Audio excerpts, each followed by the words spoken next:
Business to business is very close to my heart, so I hope everybody in this room is business to business. If you're not, you may be in the wrong session. My name is Shane Redding. I'm Senior Tutor for the IDM, Independent Marketing Consultant, but in this session really I'm representing Lead Forensics, who are kind sponsor of this session. The other speaker who's going to be, who's waved kindly, is Andrew. Andrew and I have had the pleasure of working together over a number of years, and it's always great to have a client along giving you their insight and expertise. He's head of online for Sodexo Prestige, doing some really exciting stuff digitally, an independent consultant as well. He also won B2B Marketeer of the Year back in 2011, and I like the digital jack of all trades. I hope very much that this session is going to be very practical, hopefully not too many buzzwords for you. Because I think one of the things that I find today, and the issues that we face, is very much that actually we're in a world where our customers and our prospects often know more about us than we know about them. And that's quite a scary place to be. They're ringing up and they might be better informed than your salespeople. So what do we do about it? Well, we are very fortunate, and for those of you who've had time to go around the show, there are now a lot of tools that are available to help you basically uncover who these prospects might be. But I'm increasingly finding loads of tools out there, very confusing. Are they all the same? Are they different? What do they do? And importantly to me, and one of the things that I spend a lot of my time doing, is actually focusing on what's going to make us money. I mean, at the end of the day, our job as marketeers is to drive demand and to get sales leads and to get revenue in, and that's what we need to focus on. There's also a lot talked about, you read in the white papers, particularly about the marketing funnel, the sales funnel. I passionately feel that this can be quite misleading because the customer journey today, we all know, all of you here, it's not a funnel. It's more like a mad cyclone, and I think that's certainly how I feel sometimes going into trying to buy something, even trying to attend a show like this, is that you maybe come in at the top of this supposed funnel, but then you drop out again. And you go and do something else, whether it's you're working at home and you make a cup of tea, or whether it's the fact that you're on that website and actually you're called into a meeting. And that meeting means you don't ever go back to that website. That means that actually 95% of people who are visiting your business-to-business websites never bother to tell you they've been there.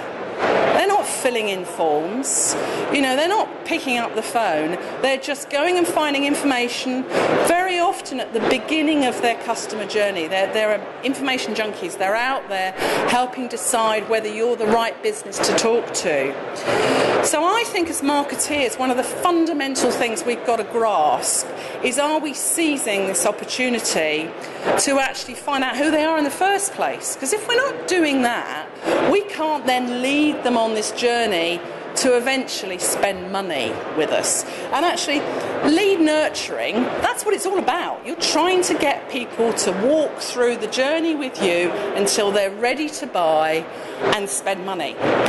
What often also happens is that salespeople, the minute they've got a lead, jump on the phone, and those people aren't ready to buy. So lead nurturing is all about understanding where your customers are and at what point they are in that buying process. And I was actually at a client this morning, and we were talking about this whole issue of lead nurturing, and we worked out that their sales cycle was 3 years. And that's not a nice place to be, because how do you prove your return on your marketing? So we need some quick wins. We need to say this stuff's working for us.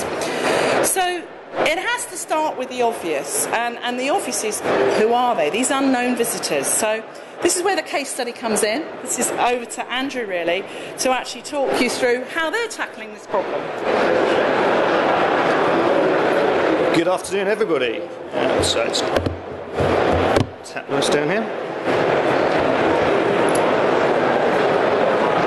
Brilliant. Okay, so Shane kindly invited me here today to talk a little bit about the challenges that Sodexo Prestige has been facing. Sodexo Prestige is a catering company, and I'm the head of online. Now, as head of online, you probably understand that a lot of the challenges, a lot of the solutions I come up with for challenges are technology-based. What you might not realise is the technology that goes behind a catering company. I'm very lucky that I don't work for just any old company. Sodexo, oops, going the wrong way there. There we go. Sodexo's a global catering company, and we work for some prestigious brands and events such as Royal Ascot and the Open Championship. We did the Olympics as well. We're a hospitality caterer there. And because of that, my job role is split into two areas. Half of it is spent selling products, selling hospitality at the Open Championship, selling hospitality at Royal Ascot. And the other part of my job is developing leads, nurturing leads. We've got a website, sodexoprestige.co.uk, and that's very much business development focused. And that's the other side of my business. So we've got both angles, and I think technology is always going to play a big part in that. As Shane rightly pointed out, we have a problem there. I'm sure everyone has the same problem. We don't know who the majority of the people visiting our websites are. Shane actually quoted 95%. I think, to be honest, that's very optimistic. I think some B2C figures might have slipped in there and pushed up the average. Ours, if I'm going to be brutally honest, Open Championship hospitality, we're probably only converting about 2%. So we don't hear from 98% of our customers. Something like Royal Ascot hospitality, where we've got a very high price point, tickets, hospitality tickets are £800 to £1,500 per person, it's even less. We're going to be lucky pushing it 1% conversion. We're going to hear from 1% of the people that visit our website. Sodexoprestige.co.uk, which is our business development site, there's so many touch points, it's such a complex proposition. I haven't got a clue what percentage of people come through to our site, what percentage of leads convert. I'm pretty sure it's going to be a lot less than 1%.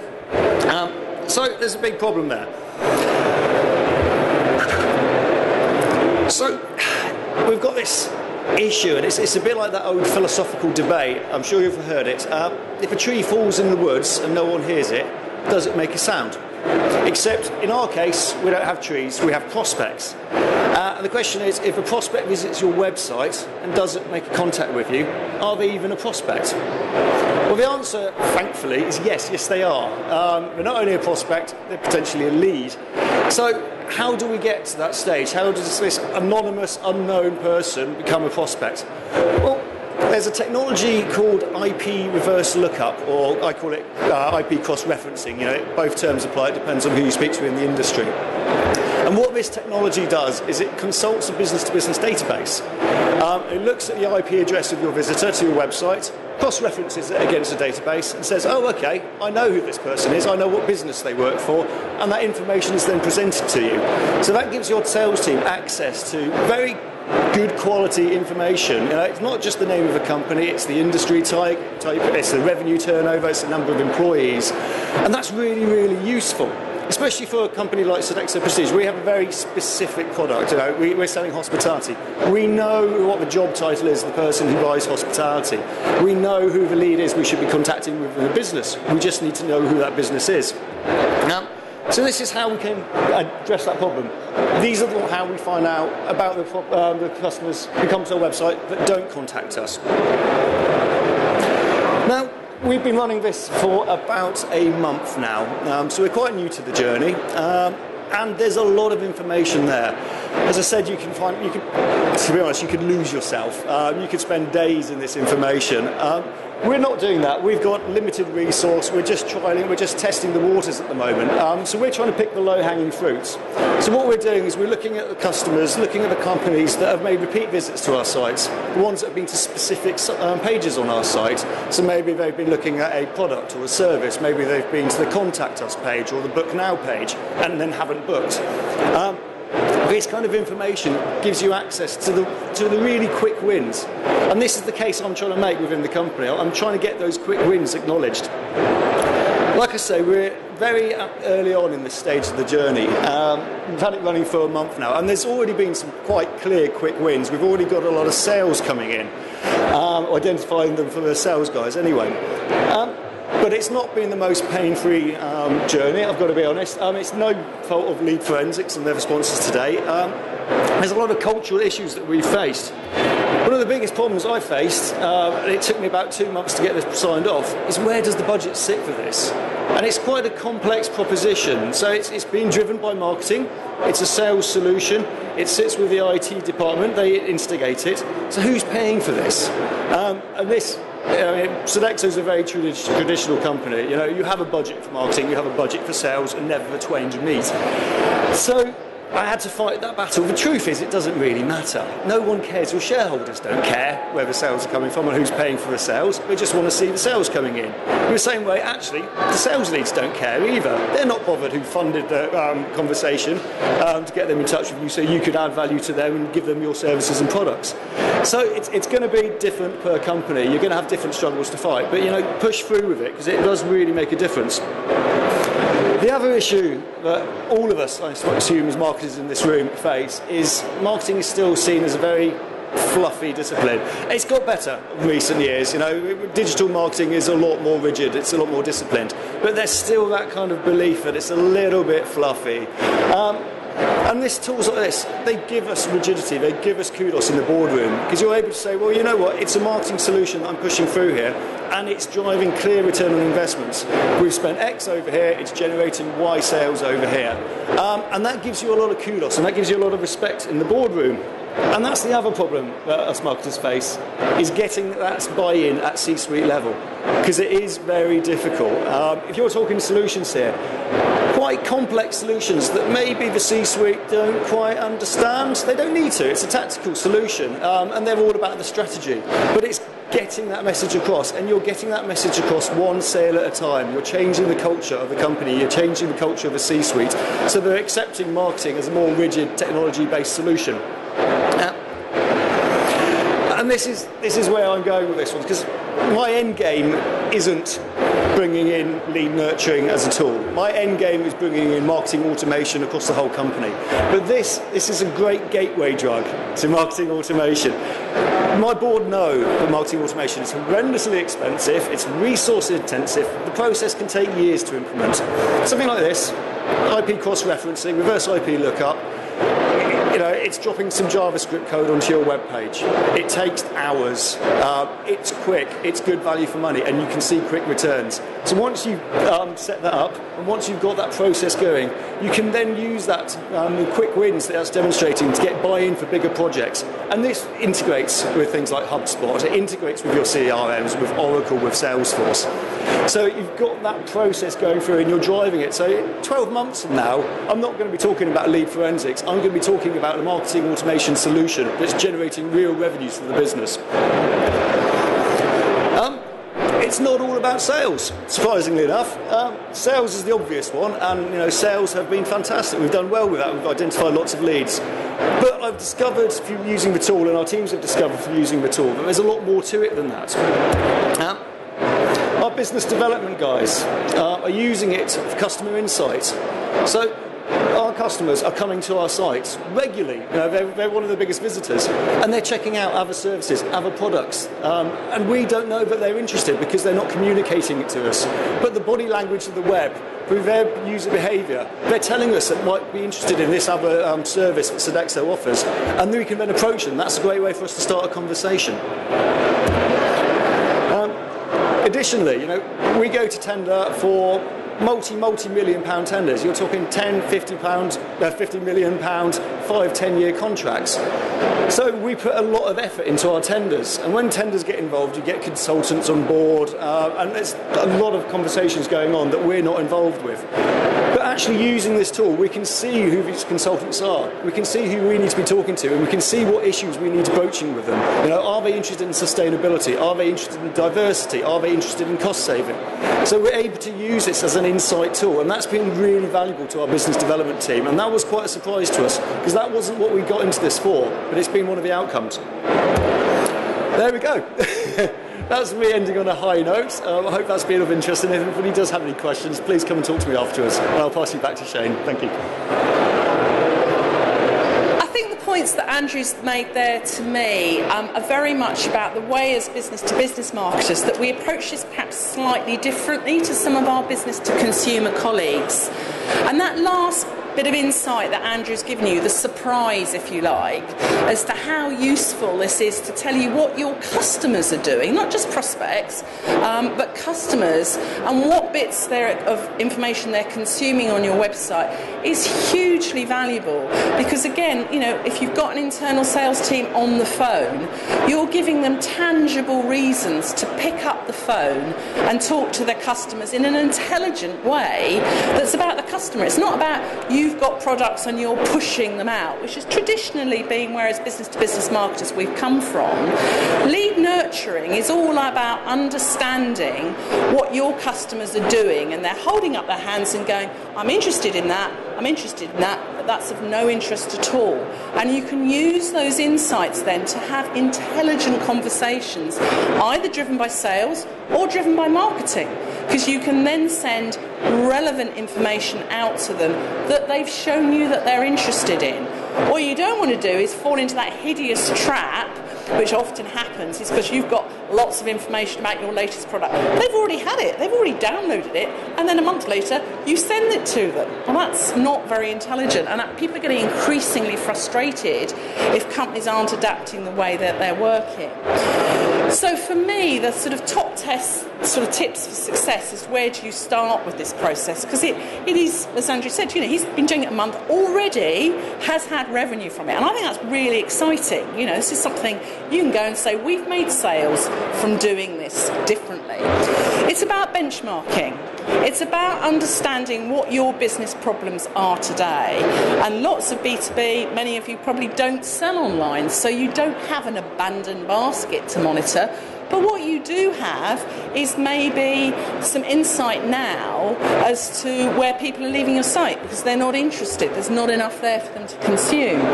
So you can benchmark and say, this is where we are today. How are we going to improve it? What do we want to do? What's the business problem? Is it the business problem you just simply are not converting enough of your customers to buy? Or is it more about, we have these customers who are not spending as much as they should be, and actually we've got tremendous revenue to unlock. So once you've set those smart objectives, you can really drill down and focus on the revenue. And again, just from this morning, that one of the ways that this tool's been used is actually to help at-risk clients. We all have clients, sadly, who've fallen out of love with us and gone off to a competitor and spending money.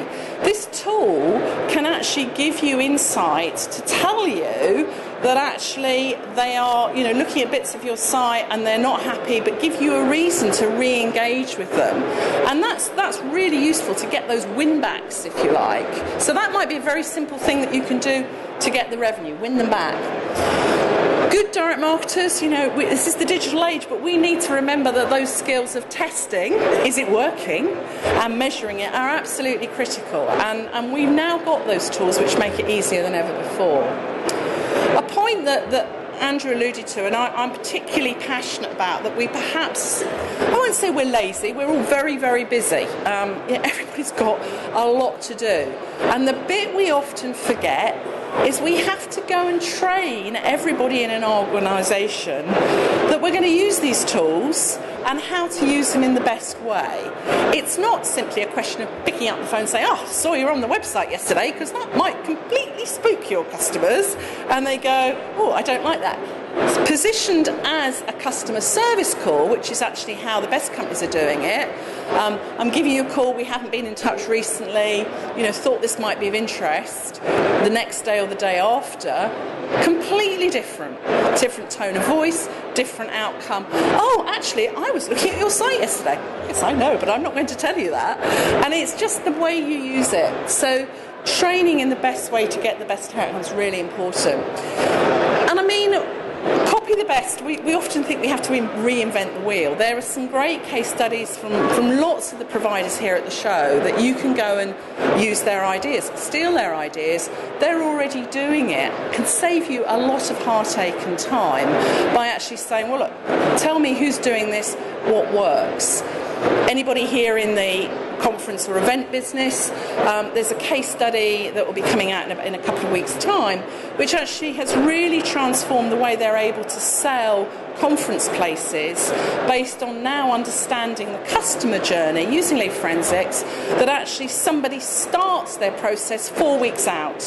They thought it was probably only a week out. It's not. It's 4 weeks beforehand. People are looking on the website, they're engaging, they haven't booked. They don't book until probably 2-3 days beforehand. They're able to bring forward and convert a lot more with the early bird now because they know who those people were. They never knew who they were before. So sometimes it's really simple techniques that can actually make the difference.